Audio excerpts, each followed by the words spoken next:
rising tensions among Muslims and Christians.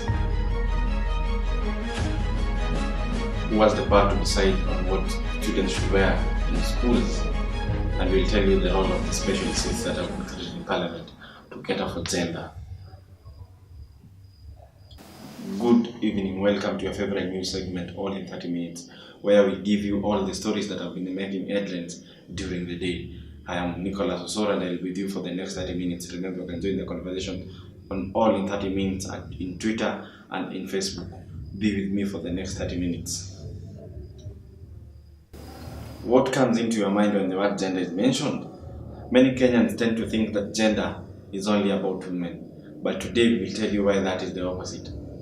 But to expand more on this, here's our reporter with more. Representation of women in Kenya's parliament has been and remains minimal. Only 9.8% of the 10th parliament was comprised of women, and only 20.7% of the 11th sitting parliament is women, the lowest in East Africa. And the representation of women in positions of power is unattainable. The country simply cannot progress economically, politically, or socially without half its citizens participating meaningfully in political spheres and critical decision-making processes. Notably, the Constitution of Kenya readily recognizes women by way of creation of special seats for women that resulted in the election of 47 women into the National Assembly, nomination of 16 women by political parties and 1 woman representing the youth and persons with disabilities into the Senate and county governments, and appointment of women into other decision-making bodies. Despite these affirmative action measures, women participation in the 2013 general elections remained very low. There were 19 women candidates for senatorial gubernatorial positions out of 237 candidates. As a result, no women were elected as senator or governor. Out of the 2019 elected National Assembly members, only 16 women were elected, only 5 nominated, and out of the 12 positions and 47 women representatives, bringing the total to 68 women out of the 349 seats, 19.48%, falling short of 49 of the 117 required full compliance with the two-thirds gender rule. In the Senate, there are 8 women filling for the 18 reserved seats under the Constitution, 26.8%, which is 6.4 short of the constitutional requirement out of the total 67 seats. In the county assemblies, there were not enough women who were elected as county representatives, so a gender top-up of 600 women were elected across the 1450 county wards and now are fully compliant with the two-thirds gender rule. My name is Eunice Nganga, reporting for All in 30 Minutes, Nairobi. Thank you, Nganga, for that story. And now to expound more on this, I'm joined by Dr. Wandia Nzoia. He's a known person in the circles of the media houses, and he's the HOD Daystar University School of Communication. Thank you, Dr. Wandia, for joining us. It is always a pleasure to have you around. I'll take this opportunity to move straight to the point and ask you the question straight away. Do you think that most of the seats that have been created in Parliament to cater for women are useless? I think it's ignorance, because people don't think that the issues affecting men are gender issues. So maybe it's because women are the ones who first brought it up. Then now we start to think it's about women, but it's actually about everyone. Yeah. Locally and also in Africa, when you speak about gender, people tend to think that this is related to women. Why do you think this is the case? I don't think so, no. You see, the commitment is not so much to women and gender balance, but about including everyone in our national conversation. So when women are not there, what we are saying is that there's a big chunk of the population that is missing from the conversation and from decision making.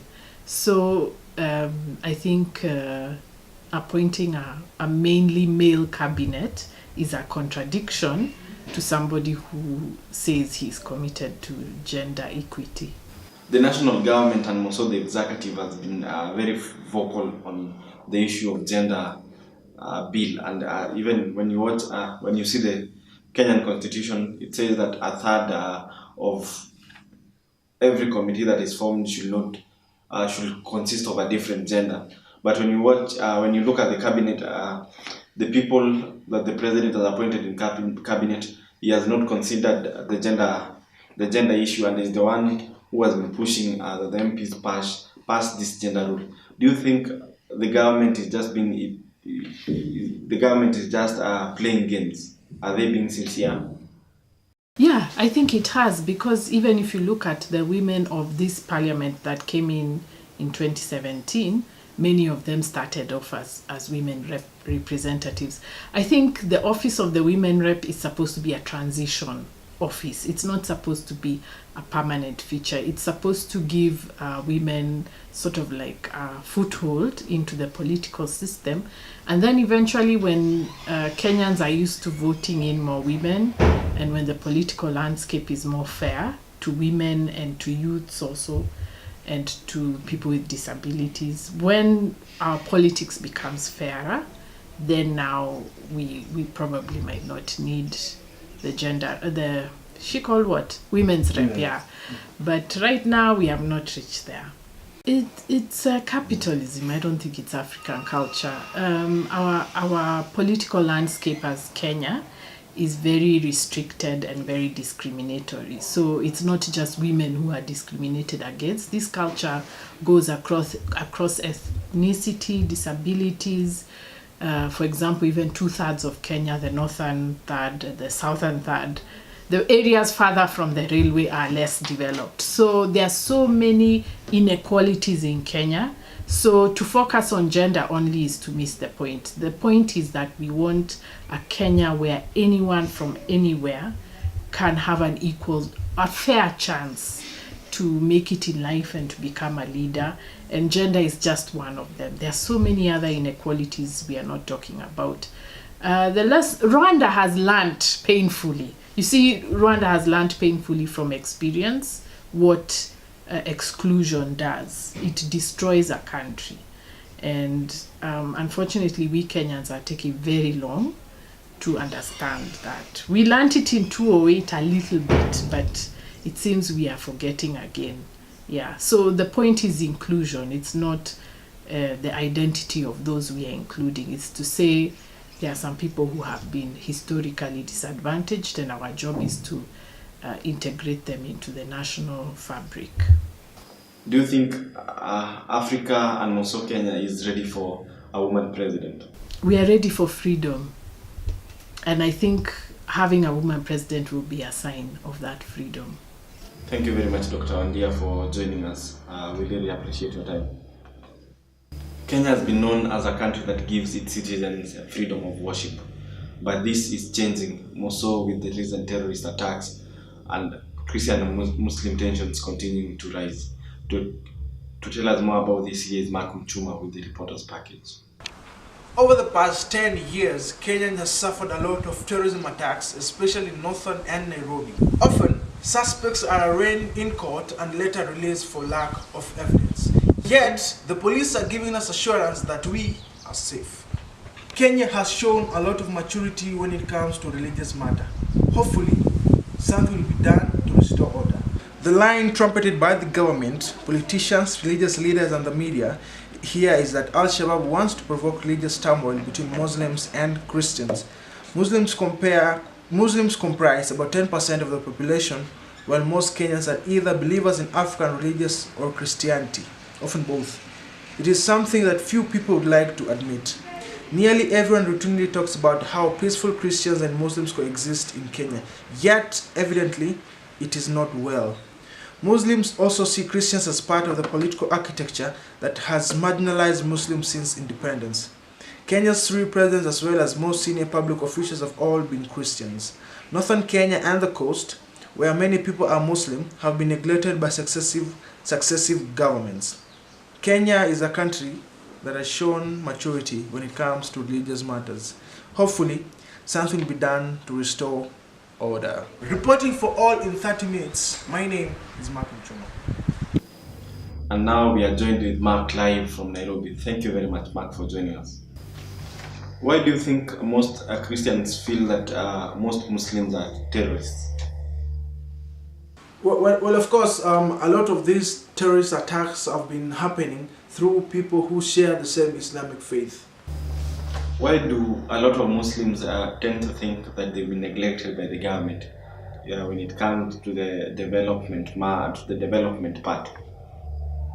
Well, the issue is a lot of Kenyans, like the percentage, a lot of Kenyans are Christians, and therefore they feel that the Muslims are not really part of us, especially because a lot of Muslims, especially living in Nairobi, in Isli, they come from Somalia, and therefore they feel like the Somalis are coming in to take their jobs.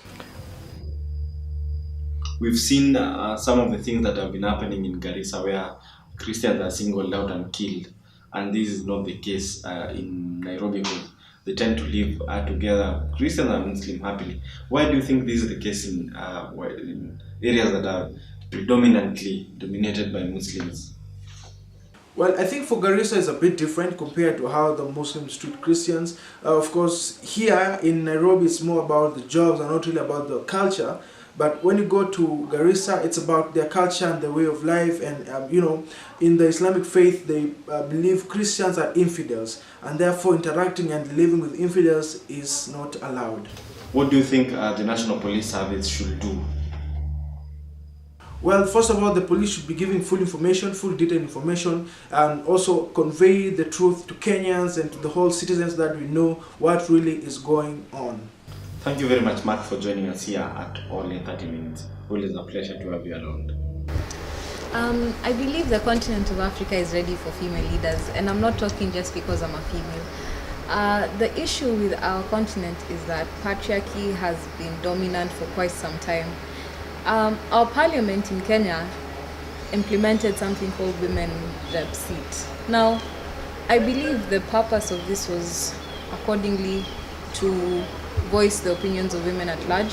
However, this position has been misused by a lot of women's rep, and that's why we have a lot of situations happening in parliament, because they're not really following the mandate as to which it was created, but rather it was created more so just to fill a basic constitutional requirement that is there. And you see, with that brings a problem because the mandate is not being clearly structured and communicated. However, if the mandate was clearly structured, communicated, then that's when you'll see qualified women applying for such positions. And in Kenya, corruption is rampant. So anything that will let the West off their hook, if the West says we need women's representation, we need 2/3 or a quarter of women in parliament, they will create a seat. Believe me, not necessarily to fulfill a mandate that women need such needs. We need basic needs. Basic needs in Kenya has been something that is still not being fulfilled, especially when it comes to the part of the vulnerable, which are women and children.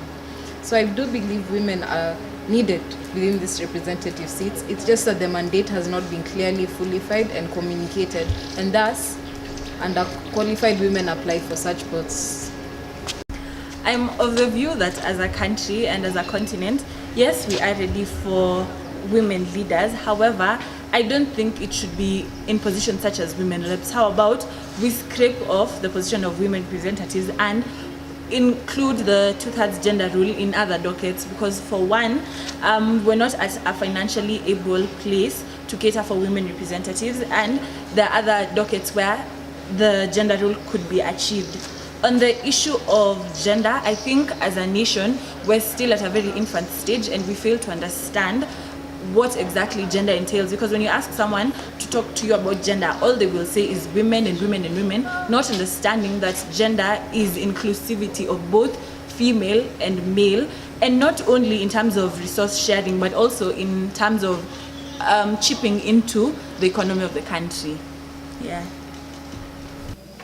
And now joining us to expand more on this is Dr. Masindano. Dr. Masindano, thank you for joining us live here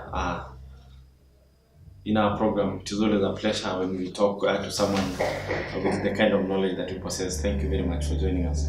We will move straight to the questions and we will move straight to the topic.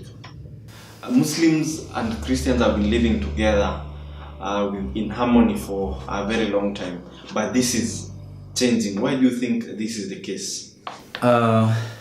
I think that the elements to do with extremism I may not have all the details about extremism in Christianity, but actually that in the early European history, there were extreme Christians who would actually then take that extreme perspective of Christianity to then hit at other religious groupings.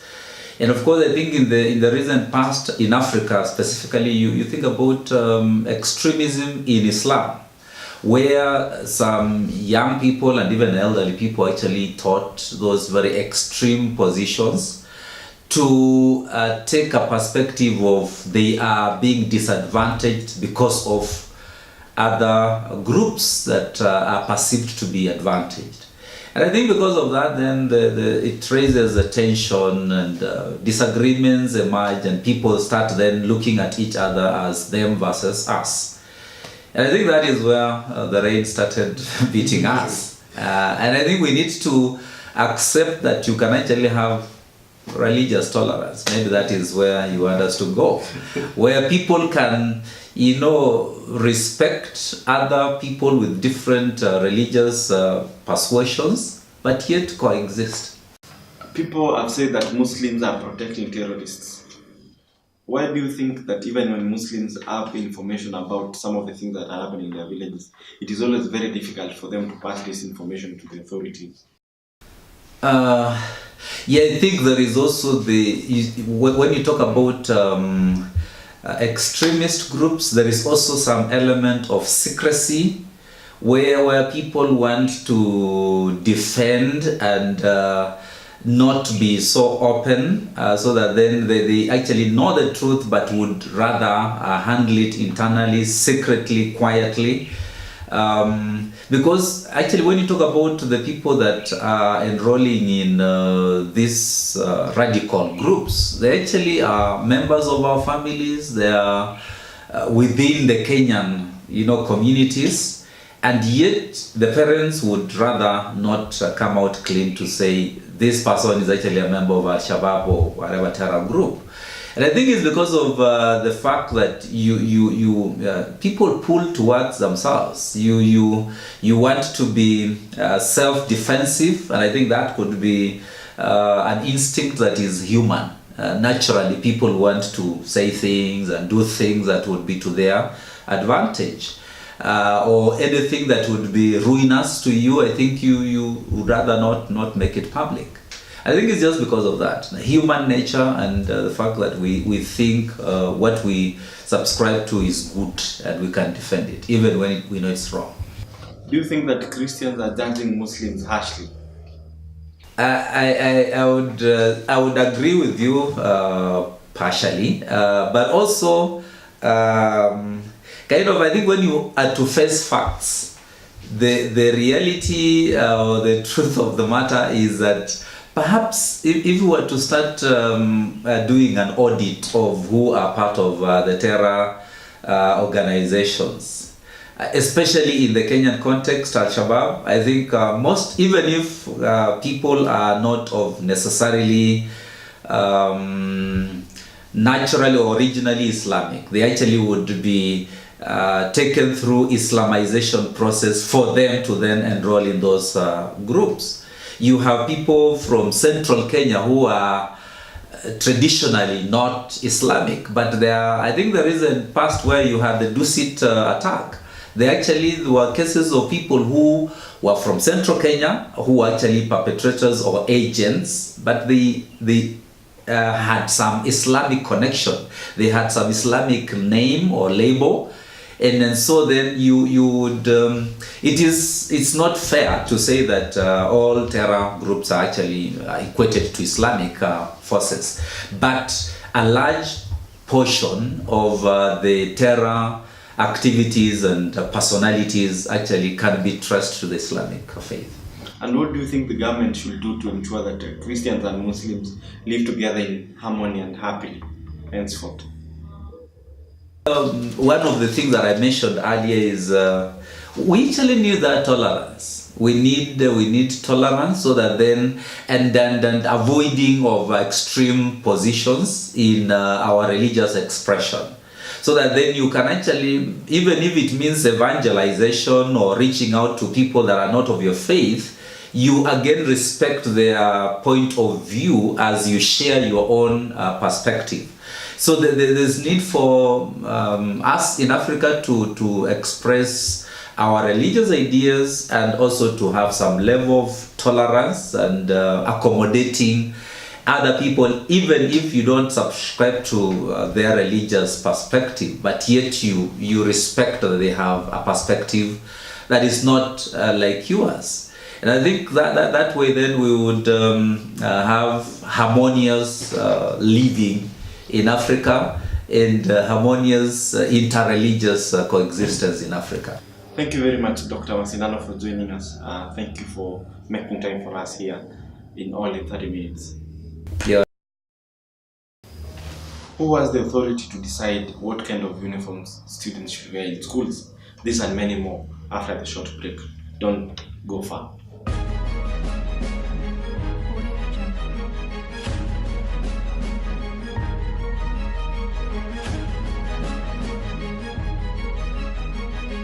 Over the first few years, the Kenyan courts have given authority to the school heads and the school administration to decide the color and the kind of uniform students should wear in schools.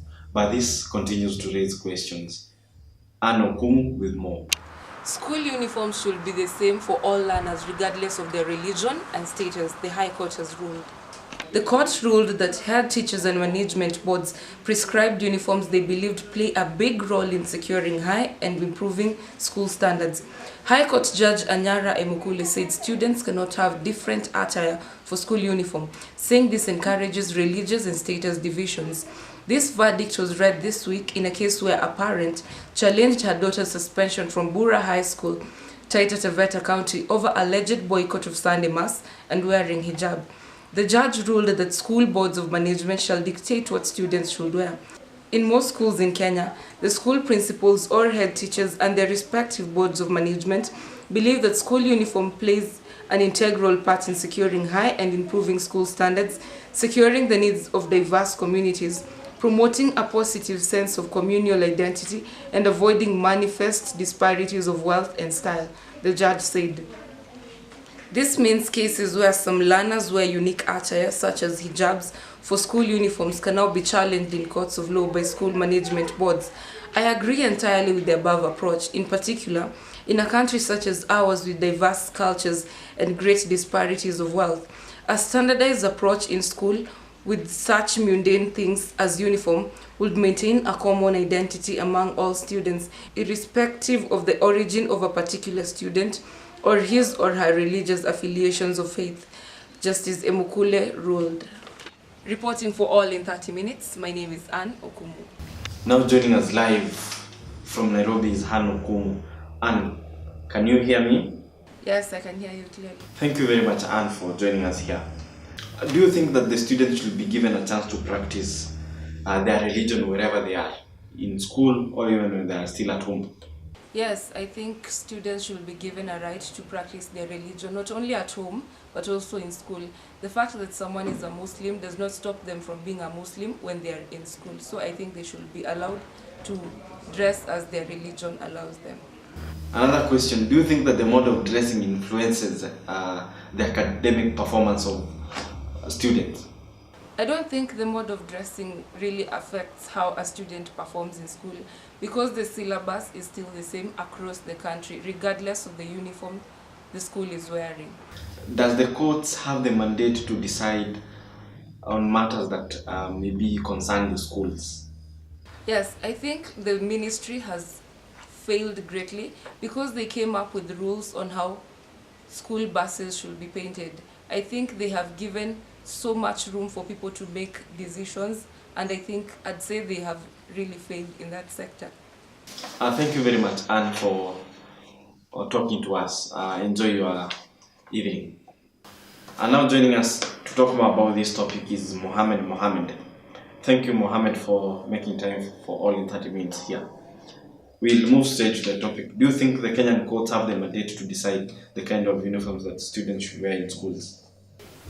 First of all, I think that power should not be with head teachers. It should be nationally, it should be dictated by the government, in the sense that if this power is given to individuals, there are chances that it will be abused by people with different biased opinions. It will be abused by people who have their own prejudices in terms of stereotypes, in terms of just dislike for a certain group. In this sense, it will be in the case of the hijab or the head covering. Secondly, I think it should start with it's a matter of religious freedom, and covering your head, it's a matter of expressing your religion. So to be denied that is to be denied an aspect of your religion. In other words, you're denied to practice your religion as it should be practiced, and that is against the constitution of the country. Are the courts under their jurisdictions when they give this mandate to a certain individual, or the people who run schools? I think so, because I also heard recently, and I hope it's just a saying or a joke, I also heard that university students should be wearing uniform because of some discussions in the court or in the parliament. Many things are being said, I think, and it's understandable because it's coming from the current things that are happening. Maybe they are trying to control the level of expression in terms of religions, and in our very own constitution, it dictates that every Kenyan has the right. Do you think the school administration is being fair more so to the Muslim students? I think will be to deny them not only their freedom to express their religion, but also their own culture. This problem comes mainly from the fact that this power is given to individuals. A head teacher is a person. It doesn't matter if they are leading a school. At the end of the day, they are a person whose authority will affect the whole system they are in charge of. It has been a pleasure to be with you for the last 30 minutes. Always a pleasure having you around and for keeping me company. And remember, each day brings new opportunities. I've been your host, Nicholas. Till next time, thank you.